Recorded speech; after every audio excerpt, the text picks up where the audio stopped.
બાળમિત્રો, સત્સંગ દીક્ષા અધ્યયન ક્લાસમાં આપ સર્વેનું સ્વાગત છે.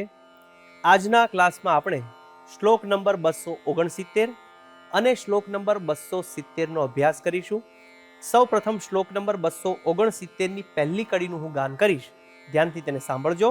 આપત્કાલે તો સત્યેવ યાપદો ધર્મમાચરેત. ફરીવાર, આપત્કાલે તો સત્યેવ યાપદો ધર્મમાચરેત. આ કડીના છૂટા છૂટા શબ્દો જોઈએ. આપત્કાલે તુ સત્યેવ યાપદો ધર્મમાચરેત. વચ્ચે શબ્દ છે સત્યેવ, જેમાં બે શબ્દ સમાયેલા છે, સતી એવ. એના પછીનો શબ્દ છે યાપદો, એમાં પણ બે શબ્દ સમાયેલા છે, હિ આપદઃ. અને છેલ્લો શબ્દ છે ધર્મમાચરેત, જેમાં બે શબ્દ સમાયેલા છે, ધર્મમ આચરેત. આખી કડી સમૂહમાં બે વાર ગાન કરીએ. આપત્કાલે તો સત્યેવ યાપદો ધર્મમાચરેત. ફરીવાર, આપત્કાલે તો સત્યેવ યાપદો ધર્મમાચરેત. હવે શ્લોકની બીજી કડી જોઈએ, ધ્યાનથી તેને સાંભળજો. અલ્પાપત્તિમ મહાપત્તિમ મત્વા ધર્મમ ન સંત્યજેત. ફરીવાર, અલ્પાપત્તિમ મહાપત્તિમ મત્વા ધર્મમ ન સંત્યજેત. આ કડીના છૂટા છૂટા શબ્દો જોઈએ. અલ્પાપત્તિમ મહાપત્તિમ મત્વા ધર્મમ ન સંત્યજેત. પહેલો શબ્દ છે અલ્પાપત્તિમ, એમાં બે શબ્દ સમાયેલા છે, અલ્પ આપત્તિમ એટલે કે અલ્પ આપત્તિમાં, થોડા કષ્ટમાં.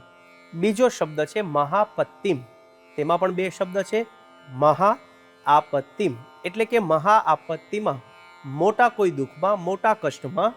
મત્વા ધર્મમ ન સંત્યજેત. મત્વા એટલે કે માની લઈ, ધર્મમ એટલે કે ધર્મનો, ન સંત્યજેત ત્યાગ ન કરવો. આખી કડી સમૂહમાં બે વાર ગાન કરીએ. અલ્પાપત્તિમ મહાપત્તિમ મત્વા ધર્મમ ન સંત્યજેત. ફરીવાર, અલ્પાપત્તિમ મહાપત્તિમ મત્વા ધર્મમ ન સંત્યજેત. હવે આખો શ્લોક સમૂહમાં બે વાર ગાન કરીશું.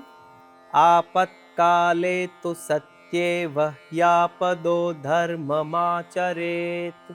અલ્પાપત્તિમ મહાપત્તિમ મત્વા ધર્મમ ન સંત્યજેત.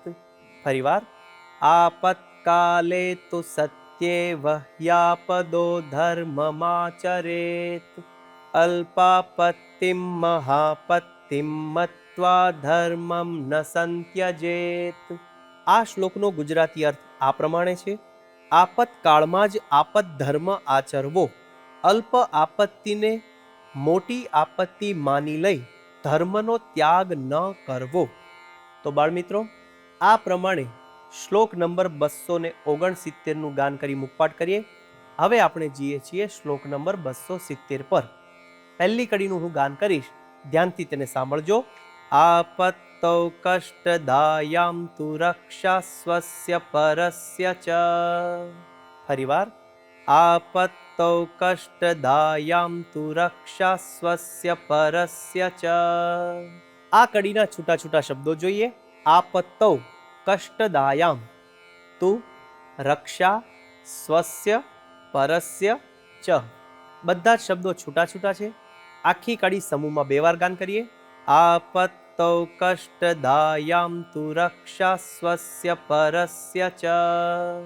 ફરીવાર, આપત્તૌ કષ્ટદાયામ તુ રક્ષા સ્વસ્ય પરસ્ય ચ.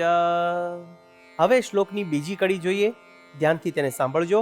યથેવ સ્યાત્ તથા કાર્યમ રક્ષતા ભગવદ્બલમ. ફરીવાર, યથેવ સ્યાત્ તથા કાર્યમ રક્ષતા ભગવદ્બલમ. આ કડીના છૂટા છૂટા શબ્દો જોઈએ. યથૈવ સ્યાત્ તથા કાર્યમ રક્ષતા ભગવદ્બલમ.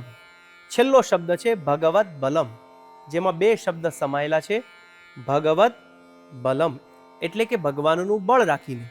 હવે આખી કડી સમૂહમાં બે વાર ગાન કરીએ. યથેવ સ્યાત્ તથા કાર્યમ રક્ષતા ભગવદ્બલમ. ફરીવાર, યથેવ સ્યાત્ તથા કાર્યમ રક્ષતા ભગવદ્બલમ. હવે આખો શ્લોક આપણે સમૂહમાં 2 વાર ગાન કરીએ. આપત્તૌ કષ્ટદાયામ તુ રક્ષા સ્વસ્ય પરસ્ય ચ યથેવ સ્યાત્ તથા કાર્યમ રક્ષતા ભગવદ્બલમ.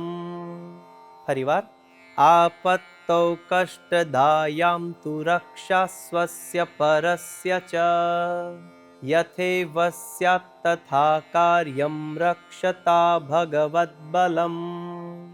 આ શ્લોકનો ગુજરાતી અર્થ આ પ્રમાણે છે.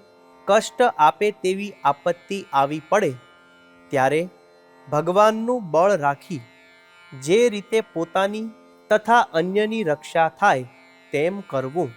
તો બાળમિત્રો, આ પ્રમાણે શ્લોક નંબર 269 અને શ્લોક નંબર 270નું ગાન કરી મુખપાઠ કરીએ અને મિશન રાજીપો લેવા માટે તત્પર રહીએ. આવતા ક્લાસ સુધી સર્વને જય સ્વામિનારાયણ.